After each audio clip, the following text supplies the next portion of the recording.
สวัสดีทุกค้าพี่ชิปีวันนี้เรามีเวลาว่างน้อยเนาะเราจะมาถ่ายวิดีโอให้ลูกค้าเบิ่งเนาะเรานี่มีช่องรุ่นเนาะ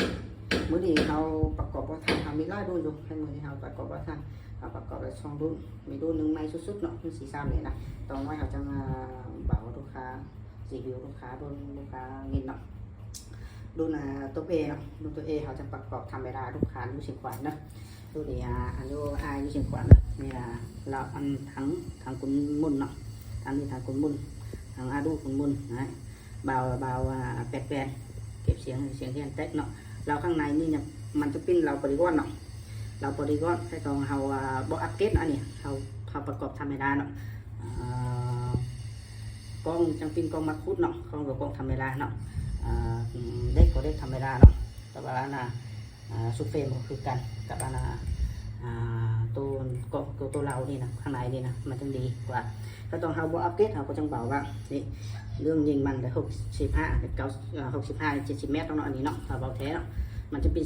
10.5เราว่าอัพเกตเราประกอบมารุ่น15-16 ล้านเราก็จะยิงได้100 เมตรกว่า100 เมตรน้อยนึงเราอัพเกตเนาะเป็นแบน16แบนเนาะkhôngบกทูเนาะเด็กเนี่ยมันก็ยิงดุมมันออกคือกันนะครับยิง10 บาทมันก็คือการ10 บาทมันก็จังไปมันจะยิงลูกก็จะกลุ่มได้100 เมตรเนาะเป็นเก็บเสียงเนาะเราจะยิงในไก่ก็มันเป็นเก็บเสียงนี่เก็บเสียงมันบ่แม่นว่าไล่คุณเขาว่าเก็บเสียงนี่เฮ็ดความเงียบมันเงียบมันบ่แม่นเก็บเสียงนี่เนาะมันคืออันนั้นจอยพวกนี้นะจอยพวกนี้มันบ่ดีจอยพวกนี้มันบ่ดีนะมันบ่เขาเอิ้นว่าทางเขาว่ามันบ่ตรงกันนะมันจังทุกมันออกเนาะมันจังทึกเก็บเสียงนี่เนาะมันก็จังไปเลี้ยวซ้ายเลี้ยวขวาเนาะต้องยักมันบ่ทึกนี่มันดุมมันออกทีดีเนาะดุมออกนี่มันบ่ออกดุมออกข้างหลังเนี่ยมันจังพุดดุมมาทีดีเนาะมันก็เฮ็ดลูกเขาไปเลี้ยวซ้ายเลี้ยวขวาเนาะอันเก็บเสียงเนี่ยมันก็บ่คืออันเก็บเสียงใหญ่เก็บเสียงF5นี่เป็นยังเก็บเสียงต่อ7 แสนเก็บเสียงF5นี่ด้านนึง6 แสนมันราคามันแพงกว่ามันก็จังใช้ดีกว่าเนาะทางเรื่องเขาบอกว่ารุ่นนี้ว่าเนาะรุ่นนี้เป็น10.5มันจังใช้ได้65-70 เมตรเนาะ65-70 เมตรรักใช้กว่า65-70 เมตรเขาจะอัปเกรดกล้องอัปเกรดเล็กอัปเกรดเก็บเสียงเนาะเขาขึ้นเขาจังมันจะใช้ได้กว่า78-90 เมตรเนาะรุ่นนี้เนาะใช้ให้ประกันใช้ได้70 เมตรเนาะทึกดี70 เมตรเนาะราคา10.5ต้องรุ่นนี้รุ่นC3เนาะรุ่นC3รุ่นนี้ออกใหม่สุดๆเขาจะบอกว่ารุ่นนี้จะมาอัปเกรดอันนี้อัปเกรดดีเรียบร้อยเนาะมันเป็นC2มันก็คือการC2เนาะแล้วคุณก็บอกว่าโอ้อันน่ะC3กับC2เขาใส่ยี่ห้อC3กับC2ใส่ยี่ห้อบ่แม่นบ่คือกันเนาะอันซูเฟรมมันคือการบ่แม่นแล้วเนาะเขาเรื่องเขาเบิ่งไว้เนาะซูเฟรมมันบ่คือกันเนาะอัปเกรดC3เขาจังเบิ่งมาC3มันดีกว่าC2น้อยนึงเนาะเขาจะอัปเกรดขึ้นตัวเรามันจะเป็นเราC2มันทิ้งหูเรานี่เนาะมันเป็น12 มิลเนาะเขาจะเฮ็ดบ้าเรา16 มิลเขาจะเฮ็ดบ้าหนู12 มิลเฮ็ดบ้า12 มิลมันจะใช้ได้เนาะยังใครในเขาบ่ได้เฮ็ดบ้าเนาะอันนี้เขาบ่ได้เฮ็ดบ้าเนาะเขาเฮ็ดเป็น16 มิลเลยเป็น16 มิลเลยนั่นแหละมันดีกว่าตัว12 มิลน้อยนึงเนาะตัวดีกว่าตัว12น้อยมันกับดีอีกกันเนาะดีอีกกันเนาะเขาอัปเกรดตัวเราบอดี้ก้อนข้างในนี้มันมีบอดี้ก้อนมันมีหลายเกลียวเนาะ5 เกลียวกับ10 เกลียวนะให้คุณใช้5 เกลียวเขาจังประกอบเรา5 เกลียวลูกค้า5 เกลียวมาใช้ลูกสลักลูกผ้าลมลูกมอนเตอร์เนาะมาใช้ไล่คือลูก10 เกลียวมาใช้ตัวมอนเตอร์กับลูกผ้าลมเขาใช้สลักเนี่ยบ่ใช้ได้เนาะใช้ได้ก็ใช้ได้แค่ยิงบ่จักทึกดีกว่า5 เกลียวจักใช้ลูกสลักเอาตัวใช้5 เกลียวเนาะดีกว่า5 เกลียวใช้ได้หมดมอนเตอร์ผ้าลม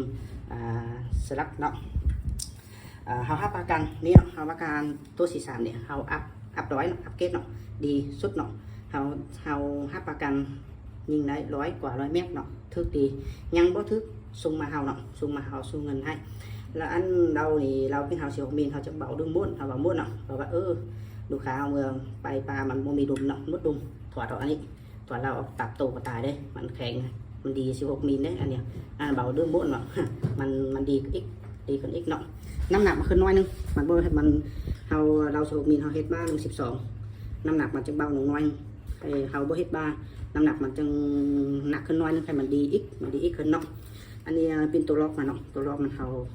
นี่ตัวล็อกมันเขาอันนี้เขาก็อะไรเบาได้เนาะตัวหันเสียงปิงปักเสียงปิงเนาะซักเสียงปิงแข็งเขาหันเนาะตัวปักเสียงปิงตัวเนี้ยซักเสียงปิงแข็งเขาหันจักดุมออกค่อยๆหันตัวนี้เขาจักดุมมาค่อยหันตัวนี้เขาตัวนี้มันมีน็อตบ่แม่นมาคือตัวแบบคืออื่นเนาะตัวนี้แหละเฮาอันเนี้ยเฮาเฮ็ดมันบ่เขาขี้ร่างอันเนี้ยเฮาหันนี่เฮาจะหันตัวนี้ออกเขาจะหันตัวน็อตจักดุมมันแหงเขาหันออกจักดุมมันค่อยเขาหันเข้าเนาะเขาหันเข้าจักดุมบ่ออกเขาหันจำเขาเลยจักดุมบ่ออกเขาไปปลาเขาหันมันจำเขาเลยจักดุมบ่ออกเขาออกเขาไปฮอดปลาเขาจะหันตัวน็อตออกจักแหงเนาะเขายิงตัวใหญ่เขายิงตัวใหญ่เขาจักแหงเขาหันตัวนี้ออกเลยบ่แม่นว่าไปปลาเขาหิ้งตัวเขาจะหันนะเขาเรื่องเขาไปเนาะเรื่องเขาไปเขาว่ามาดีไปยิงมุกปลาไปยิงตัวอย่างใหญ่เขาจะหันเอามันออกหันมันออกเขาจะยิงมันดุมมุกลายเลยมันก็มันลดดุมใบเนาะอันนี้แค่มันลดดุมมันเสียดุมลายเขาหันเอาเขายิงโอ้ขัดเพราะว่าเขาหันตัวนี้เขาหันตัวนี้ขึ้นเขาดุมมันก็ออกเนาะเขาจับหันตัวนี้เขาตัวนี้สปริงมันตับดอกซ้อนเนี่ยดอกซ้อนมันตับค่อยๆเห็นดุมมันก็ออกค่อยเนาะอันเรื่องเ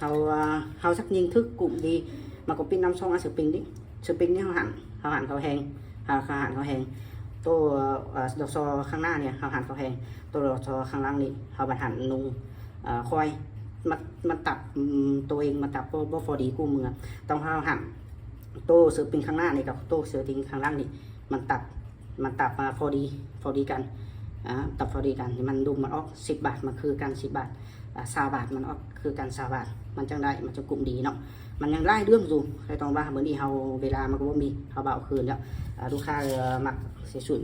สนใจรุ่นไหนเฮามีแต่เคซ่อง MC เนาะฟักเตอร์ตัว A เนาะตักตีโคเฮามีหมดเนาะจะเข้าอัพเกตกับลูกค้า